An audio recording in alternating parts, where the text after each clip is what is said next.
आप सभी का स्वागत है हमारे YouTube चैनल गुरु भारद्वाज में। आज मैं आपको अपनी एस्ट्रो क्लासेज में गणित खंड के तृतीय भाग में बताने जा रहा हूं कि किसी भी बच्चे या बच्ची के जन्म अक्षर को, नाम अक्षर को कैसे निकालते होते हैं गणित के माध्यम से। यद्यपि आजकल आपके पास बहुत सारे ऑप्शन हैं इन चीज़ों को जानने के लिए। फॉर एग्जाम्पल कंप्यूटर में आपके पास सॉफ्टवेयर है, कुंडली सॉफ्टवेयर, उसे आप जान सकते हैं। मोबाइल में आपके पास बहुत सारे कुंडली ऐप्स हैं, किसी भी ऐप से आप इस चीज़ की जानकारी प्राप्त कर सकते हो। परंतु यदि आप एक प्रोफेशनल एस्ट्रोलॉजर बनना चाह रहे हैं तो इन चीज़ों की जानकारी आपको अपने हाथ से करनी आनी आवश्यक है। यदि आपको ये चीज़ नहीं आती है तो आप अपने कैरियर में कहीं ना कहीं कमजोरी लेकर चल रहे हैं। हमारी जो वैदिक ज्योतिष है इसमें 27 नक्षत्र हैं। 27 नक्षत्रों में से 6 नक्षत्र हमारे गंडमूलक नक्षत्र हैं, अश्विनी, मघा, श्लेषा, ज्येष्ठा, मूल, रेवती। फॉर एग्जाम्पल किसी बच्चे का जन्म रेवती नक्षत्र में हुआ है।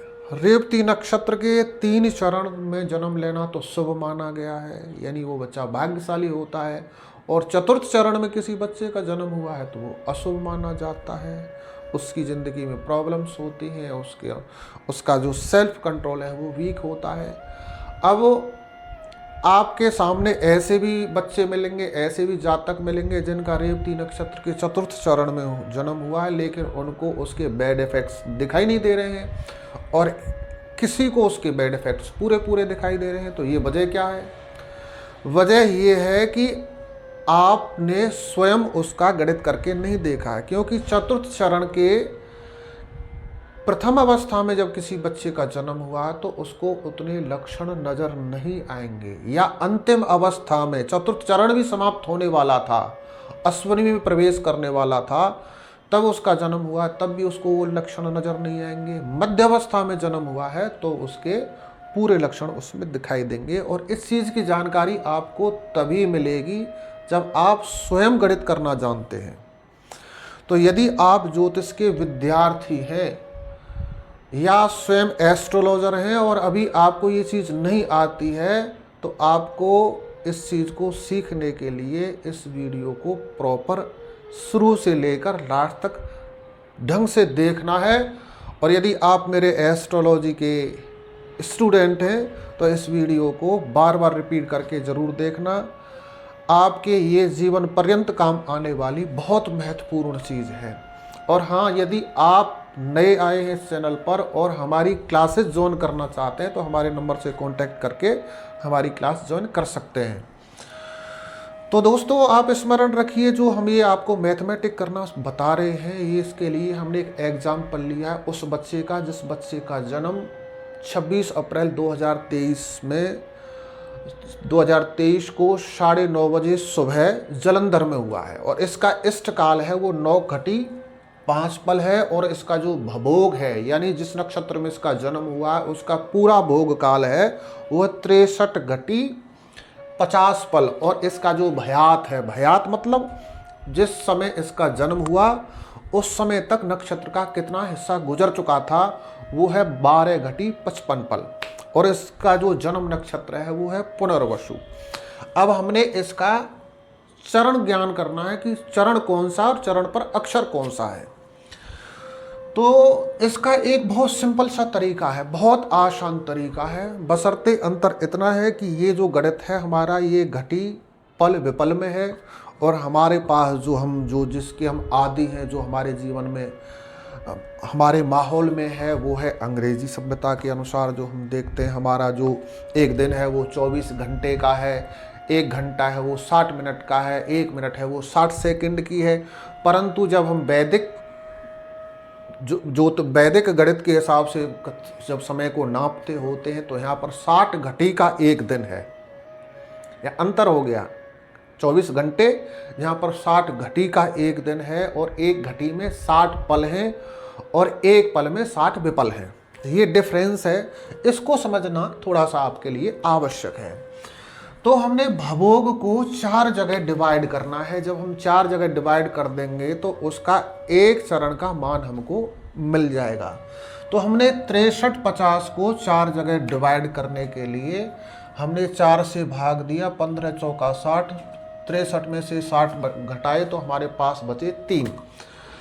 अब 3 हमको क्या मिले हैं? 3 मिले हैं हमको पल, 3 मिली हैं हमको घटी, 3 घटी मिली है और आगे जो है हमारे पास है 50 पल है। तो हमको ये 3 घटी पल में चेंज कर लेनी है। पल में चेंज करने के लिए 3 गुणा 6, 3 घटी को 60 से हमने डिवाइड किया तो हमारे पास 180 पल यहाँ प्राप्त हो गए। और 180 पल में हमने 50 पल ये वाले जोड़ दिए तो हमारे पास अंक मिल गया 230, यानी 230 पल हमको मिल गए। 230 पल में फिर हमने 4 से उसको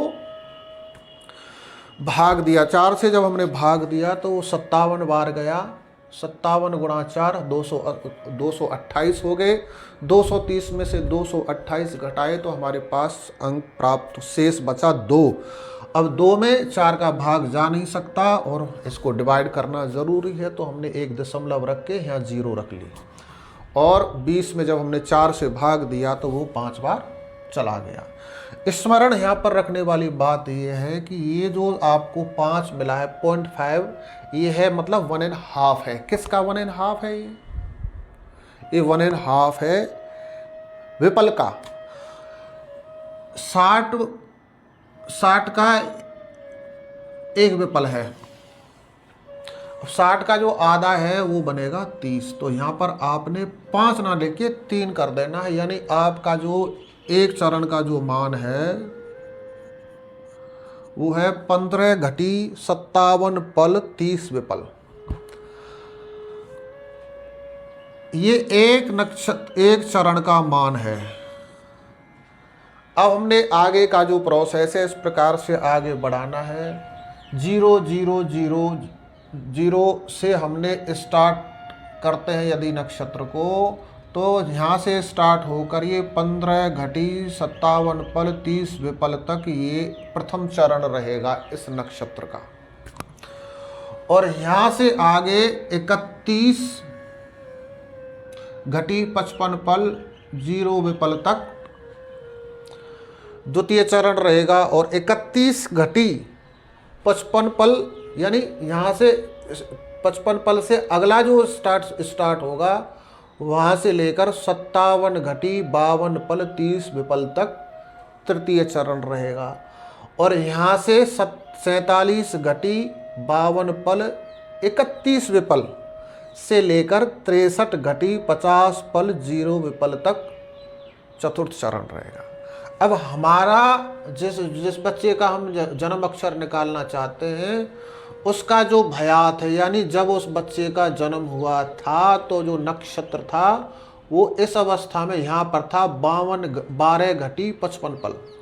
अब आपके 12 घटी 55 पल कहाँ पर आ जाएंगे? वो इसके मध्य में आ जाएंगे,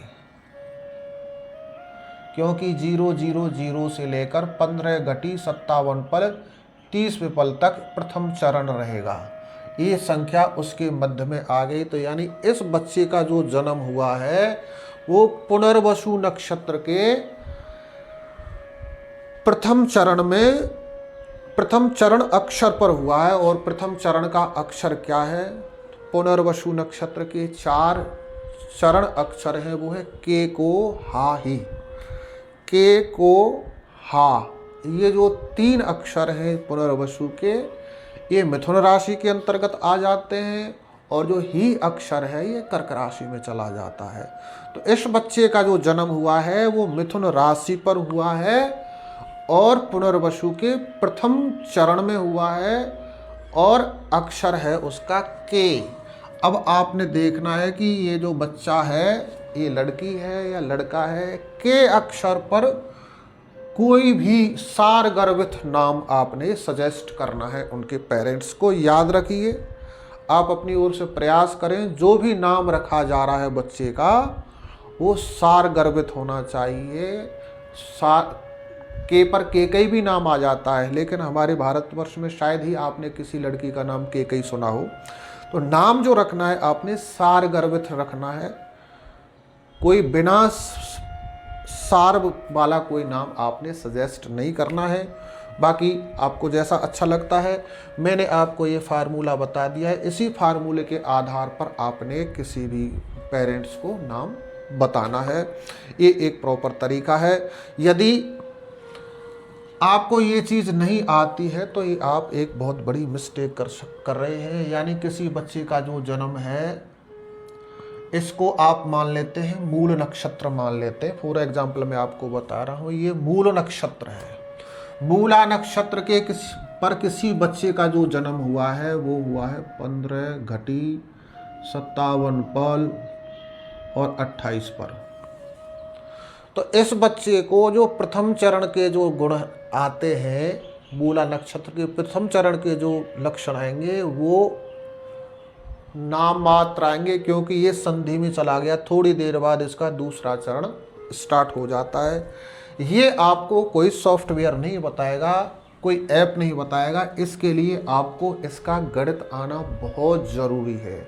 इसलिए इसको आप अच्छे तरीके से कंठस्थ कर लें, अपनी मेमोरी में फिक्स कर लें। ये आपके लिए लाइफ टाइम काम आने वाली चीज़ है। यदि अभी भी आपके दिमाग में कोई डाउट रह गया है तो हमारे वीडियो पर कमेंट करके या हमारे नंबर से हमको कांटेक्ट करके आप पूछ सकते हैं। और यदि आप हमारे चैनल पर नए आए हैं, आपने हमारे चैनल को सब्सक्राइब नहीं किया है और हमसे आप जुड़ना चाहते हैं तो हमारे चैनल को सब्सक्राइब कर लें। और क्लास ज्वाइन करना चाहते हैं तो हमारे नंबर से हमको कांटेक्ट कर लें। आपने वीडियो को अंत तक देखा, इसके लिए आपका बहुत बहुत धन्यवाद। जय श्री कृष्ण।